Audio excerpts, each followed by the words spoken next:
Hi, welcome to my channel. ഞാൻ എൻ്റെ ചാനലിലും പേര് മാറ്റിയിട്ടുണ്ട്. മറ്റേത് സെർച്ചിൽ വന്നിരുന്നില്ല, ഇത് വരുന്നതായിരിക്കും. ഇപ്പോൾ മാങ്ങാക്കാലല്ലേ, നമുക്കൊരു മാങ്ങ റൈസ് ഉണ്ടാക്കിയാലോ. അതിനാദ്യം പാനിൽ വെളിച്ചെണ്ണ ഒഴിക്കാം. ഞാൻ വെളിച്ചെണ്ണയാണ് എടുത്തേക്കണത്. നിങ്ങൾക്ക് ഇഷ്ടമുള്ള എണ്ണ എടുക്കാം. റിഫൈൻഡ് ഓയിലോ നല്ലെണ്ണ ഏത് വേണമെങ്കിലും എടുക്കാം. അതിലേക്ക് കടുക്, ഉഴുന്നും പരിപ്പ്, കടലപ്പരിപ്പ്, കപ്പലണ്ടി ഇതൊക്കെ ഇടാം. കടുക് പൊട്ടണ വരെ ഇടണം. അതുപോലെ ഈ ഇത് ഇട്ടേക്കണതെല്ലാം പരിപ്പുകളൊക്കെ ചുമന്ന് നല്ല ഒരു ബ്രൗൺ കളറാവണം. കരിക്കരുത്, ബ്രൗൺ കളറായാൽ മതി. ഒരു വറ്റൽമുളക് ഇട്ടിട്ടുണ്ട് ഞാൻ. നിങ്ങൾക്ക് വേണമെങ്കിൽ അളവ് കൂട്ടാം. ഞാൻ ഒരെണ്ണിട്ടുള്ളൂ. അതിൽ കറിവേപ്പിൻ്റെ ഇലയും കുറച്ച് ഒരു 5-6 കശുവണ്ടി ഇടുക. കശുവണ്ടിയൊക്കെ ഓപ്ഷണലാണ്, വേണമെങ്കിൽ ഇട്ടാൽ മതി.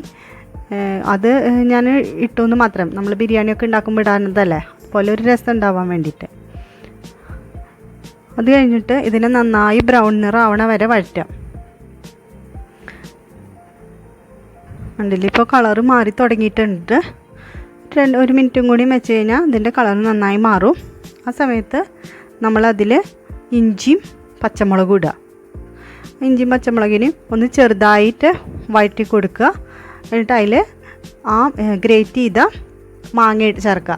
ഞാനൊരു മാങ്ങയാണ് ഗ്രേറ്റ് ചെയ്തത്. ഏകദേശം ഒരു 1/2 കപ്പ് ഉണ്ടായിരുന്നു. നിങ്ങൾക്ക് ആവശ്യമുണ്ടെങ്കിൽ മാങ്ങയുടെ അളവ് കൂട്ടാം. പുളി കൂടുതൽ ഇഷ്ടമുള്ളവർക്ക് മാങ്ങയുടെ അളവ് കുറച്ചും കൂടിയും കൂട്ടാം. ഇനി അത്ര പുളി ഇഷ്ടമില്ലെങ്കിൽ കുറച്ച് കുറയ്ക്കുകയും ചെയ്യാം. ഞാനെടുത്തായിരിക്കും ഇത് പാകമായിരുന്നു. ആ പുളി എനിക്കധികം വല്ലാണ്ട് പുളിയും തോന്നിയില്ല, അധികം പുളി കുറവും തോന്നിയില്ല, പാകത്തിനായിരുന്നു. ഇതിൽ ആവശ്യത്തിന് ഉപ്പും മഞ്ഞൾപ്പൊടി ഇടുക. ഈ മാങ്ങയ്ക്കുള്ള ഉപ്പും മഞ്ഞൾപ്പൊടി ഇട്ടാൽ മതി. കാരണം നമ്മൾ അരി വേവിക്കാൻ ഉപ്പ് ഇടുന്നുണ്ട്, അതുകൊണ്ട് ഇനി അധികം ഉപ്പിടരുത്. അത് കഴിഞ്ഞിട്ട് കുറച്ച് കായപ്പൊടി ഇടുക. അരി വേവിക്കാൻ നിങ്ങൾ ഉപ്പ് ചേർത്തിട്ടില്ല എന്ന് വെച്ച് കഴിഞ്ഞാൽ ഇതിൽ വേണമെങ്കിൽ കുറച്ച് ഉപ്പിട്ടോളൂ കേട്ടോ കൂടുതൽ. ഇത് നന്നായി മിക്സ് ചെയ്ത് കൊടുക്കുക. മാങ്ങ വല്ലാണ്ട് വെന്ത് കുഴയരുത്, ഒന്ന് ചെറുതായിട്ട് വാടി കിട്ടണ വരെ ഇളക്കി കൊടുക്കുക. അത് കഴിഞ്ഞിട്ട് നമുക്ക് നമ്മുടെ വാർത്ത് വെച്ചിരിക്കുന്ന ചോറ് ഇതിൽ ചേർത്തിട്ട് നന്നായി ഇളക്കണം. ഉണ്ടല്ലേ, ചോറ് വല്ലാണ്ട് വെന്ത് കുഴയരുത്, ഇങ്ങനെ ഉതിർന്ന പോലെ കിടക്കണം. വേറെ അരിമണി പോലെ കിടക്കണം, എന്നാലാണ് ഈ റൈസിന് രസമുള്ളൂ. അതുകൊണ്ട് അത് ശ്രദ്ധിക്കണം. ചോറ് വേവിക്കാൻ വെക്കുമ്പോൾ ഞാൻ കുറച്ച് ഉപ്പിട്ടിട്ടാണ് ചോറ് വേവിച്ചേക്കണം. വേറെ ഒന്നും ചേർത്തിട്ടില്ല, ഉപ്പ് മാത്രമേ ചേർത്തിട്ടുള്ളൂ. വേവിച്ചിട്ട് എടുക്കുമ്പോൾ നമ്മൾ നല്ലോണം ശ്രദ്ധിക്കണം, വേവ് കൂടി പോകാതിരിക്കാൻ.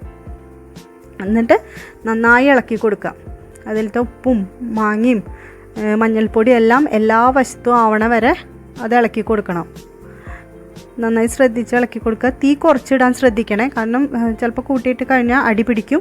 അപ്പോൾ അതിൻ്റെ ടേസ്റ്റൊക്കെ മാറും. അതുകൊണ്ട് തീ ഭയങ്കര സിമ്മിലായിട്ട് ഇടണം. എന്നിട്ട് നന്നായി ഇളക്കി കൊടുക്കണം. എല്ലാ വശത്തും ആവണ വരെ ഇളക്കണം. നമുക്ക് കാണുമ്പോൾ അറിയാമല്ലോ. അപ്പം നമ്മുടെ മാങ്ങ റൈസ് റെഡി ആയിട്ടുണ്ട്.